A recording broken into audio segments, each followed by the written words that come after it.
We're still in the process of sorting through a few things, but certainly those guys are starting. Yeah, it's sorting itself out. So we're getting there. I feel good about the work the guys have put in. So. Liam, getting Jacob Rizzi back obviously later in the camp, but just seeing him and his progression, how has that been? Yeah, he's a real dude. I've just been really pleased with him, not only from his playing standpoint, and we have him, doing multiple things. He's a guy that whatever you ask him to do, he's ready to do, and he's willing to do, and those guys are valuable. Um, you know, had to overcome a little bit of an injury, and really proud of the rehab that he put in, the work he's put in to get to where he's at, and he's going to play a lot of football for us. So. Chris? Continuity, gelling wise, how has that group done? Obviously, it's been there really afforded them a chance to get together a lot. I presume they've had a better run here in the sense of working together. Anytime that the guys can rep together as a unit, right? You need that communication. Starts with our centers. Really pleased with Luke. And I'll tell you, the young center that we got from Coco, Sandman Thompson, for a true freshman who wasn't here in the spring, got here in June or May, whatever. Just really ultra impressed with him too. But it starts with those guys. They're the ones that start the whole communication progression and make sure everybody's on the same page. And then the guys that are working together, we're getting a lot of reps of those guys working in combination with one another. So they're getting a feel for each other and been very positive. Obviously, you're the leader of the group, but has there been another player that you'd like, maybe one or two players that you could see kind of taking ownership of that room that become like a player type leader? Yeah, I'm the coach. I get the opportunity to stand in front of those guys every day and work with them and coach them. Luke Pettibone, Adrian Medley, Jacob Rizzi, Andre Otto. Those are guys that I would consider our leaders. Guys that have taken ownership of because it's their unit. It's their unit, man. I just get the opportunity to be in front of the room with them, and I'm very blessed and honored to do that. But they got to lead it. You know what I mean? And particularly, we put a lot on our centers, and Luke is a guy that's got tremendous leadership qualities, and I lean on him a lot from a leadership role. So I should say we lean on him a lot. Coach, is your goal, obviously to prepare for Alabama, but is your goal to have, say, a true first team and second team? Are you looking at 8 with some of those 3 guys maybe swinging different positions? What's your mission as a kind of representative? Yeah, we always go into training camp with the idea of you want to establish who's your 5, right?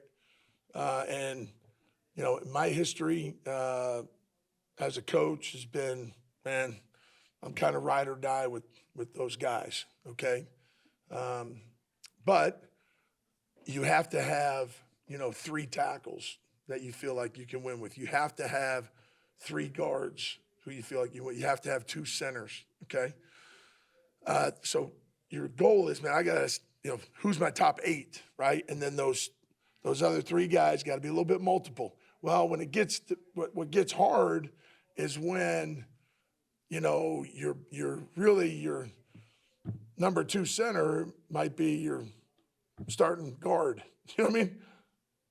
In reality, right? Or your 3rd tackle is also, one of your starters somewhere along the line. So, and there's situations where that holds true for us right now. And what does that say to the younger guys that may be on the quote unquote 2 deep, right? That we need them. We need those guys to continue to develop, continue to get better, continue to push themselves. And that's the challenge when you're a quote unquote two, okay, is if you don't ever prepare like you are the starter, then when your moment comes where everybody in the building, everybody in the organization, everybody in the stadium is counting on you, man, you won't be ready. You won't if you don't prepare that way. So that's the challenge to the younger guys that we need to have step up so that we have great depth. And I'm happy with the way the guys are working. Like that, like there's no issues with that. I mean, I've been straining them, we've been straining them, and they've answered. And they're working their tails off. I'm really pleased with it. We just need to continue to develop and get better, and and communication wise, execution wise, all those things. And execution is not just understanding the playbook, right? It's also technique and fundamentals and attention to detail and all the little things that it takes to play this position. Because most people have no clue what it takes to play this position. Most people, unless you've actually put your hand in the dirt. Now I say that there's a lot of good coaches out there that maybe have not played offensive line, but they understand what it takes to play this position. It's not just as easy as block somebody. That's the battle cry that you hear. Block somebody. You know what I'm saying? What does that mean? Right? That doesn't work. What works is technique, fundamentals, communication, assignment, the whole deal. That's what works. And it takes time. It takes time to develop that. And but the clock's ticking too. So we got to continue pushing.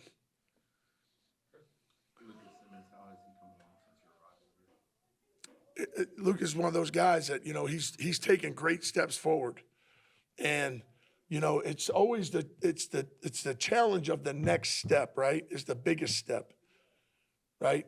It's like the whole thing of going from good to being great, right?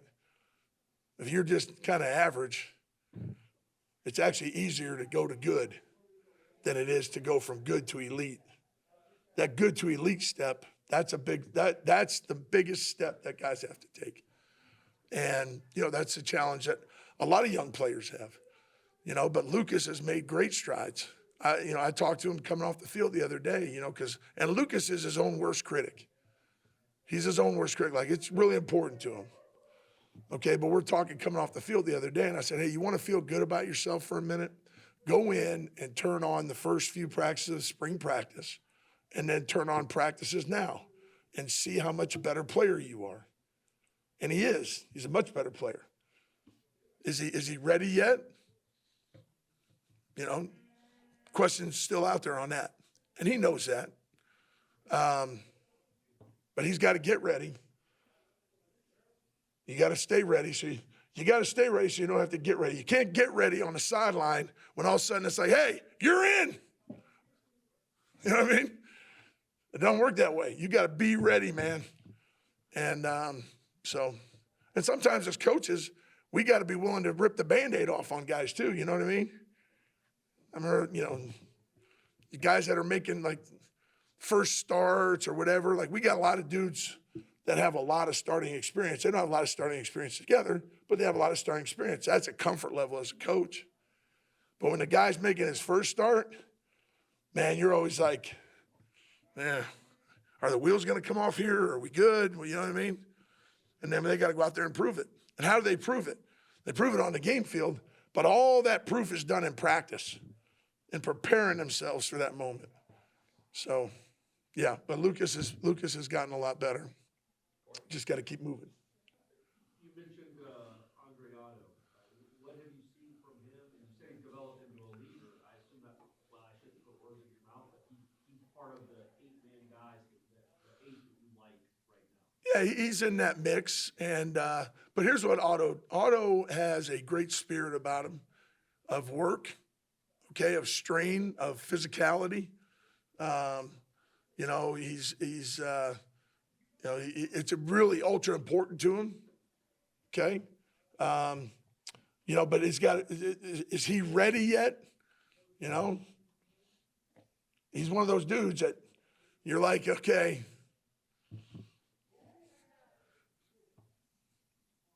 I know he's put in the work to be ready, right? And sometimes it's when the lights are on and the stadium's full, that's when you find out, because that's a different deal. It's a different deal when you're out there on game day. And, so, but he certainly has put in tremendous work. He leads through his work ethic, really, and he's got juice. He's got juice to him. He enjoys it. He comes to practice and he enjoys being at practice. That's a great quality. So. When you look across Alabama's defensive line, how do you get these guys to prepare? Like you said, stay ready, stay prepared. How do you challenge them to face a physical force like that? Well, I mean, they turn the film on.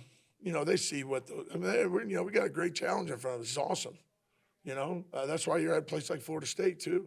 You're going to play people like that, and they've got a good front, physical. They're well coached. They play really hard. They turn the film on. That's all you got to do is turn the film on. You turn on the film. That's the deal, man. If you want to know who you are as a player, see film, right?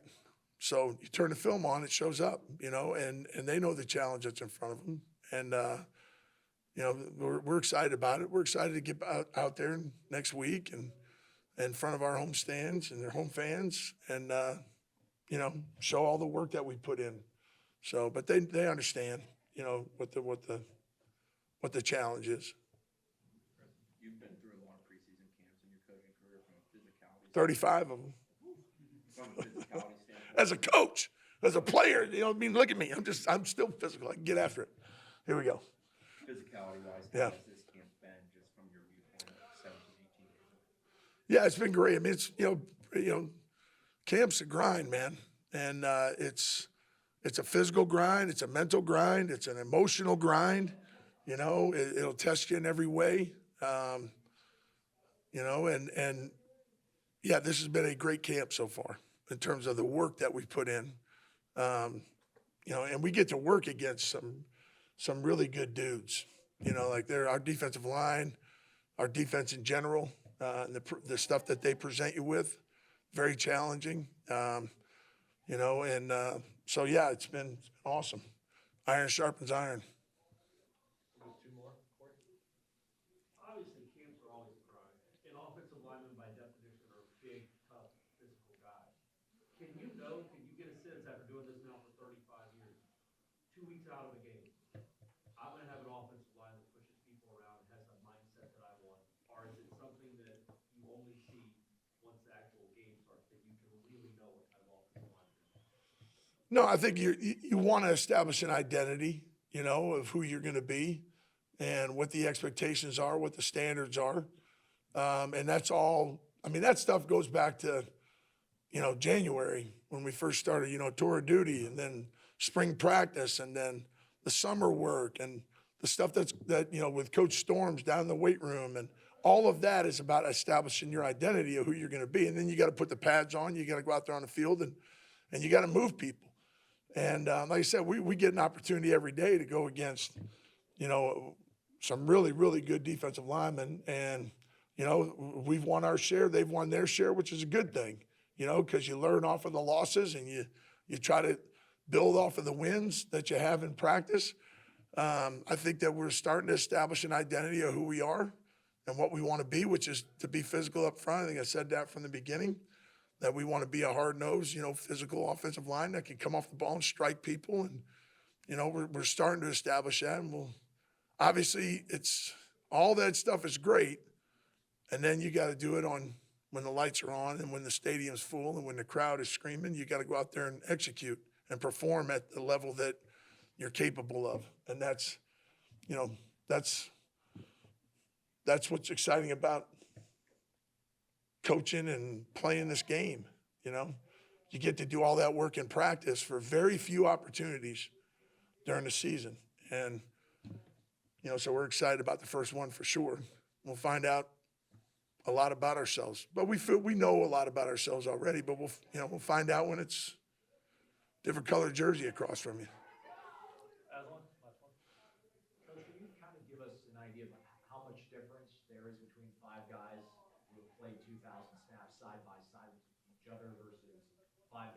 played 2,000 snaps elsewhere, not together?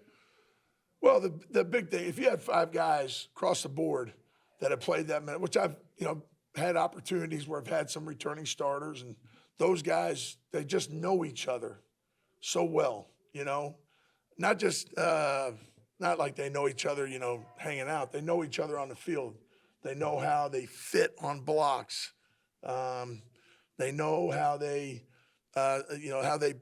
work in their sets together. Okay, because a lot of times, you get in those third down situations where there's a lot of games and that sort of stuff.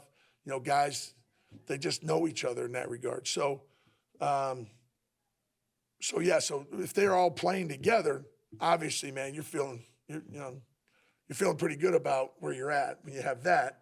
If you had 5 guys coming back that had 10,000 snaps amongst them, you'd feel really good. We got 5 guys coming back who have a ton of snaps, right? Just not together. So what you lean on now is you lean on those guys being veteran dudes who the learning curve is a lot less. It's not as sharp because of their experiences. You know what I'm saying? All of these guys, I was talking to Luke, I think yesterday, and I was like, hey, how many years have you been a starting center in the ACC? He said, 3 years. And I was like, all right, dude. That's awesome, right? Because he's got all that experience. He knows the league. He knows the players going to play against, all that stuff. But now he's playing with 2 new guards and 2 new tackles, right? Well, it takes a little bit of time, but the learning curve, because those guys are all veteran dudes, is a lot less than if you're trying to get, guys ready who haven't been in the fire. They just haven't been in the fire together. And now we'll find out, how that's all gone. I'm excited about it, but we still got a lot of work to do between now and then to really be ready to roll. Thanks, Coach. All right. Thanks, guys.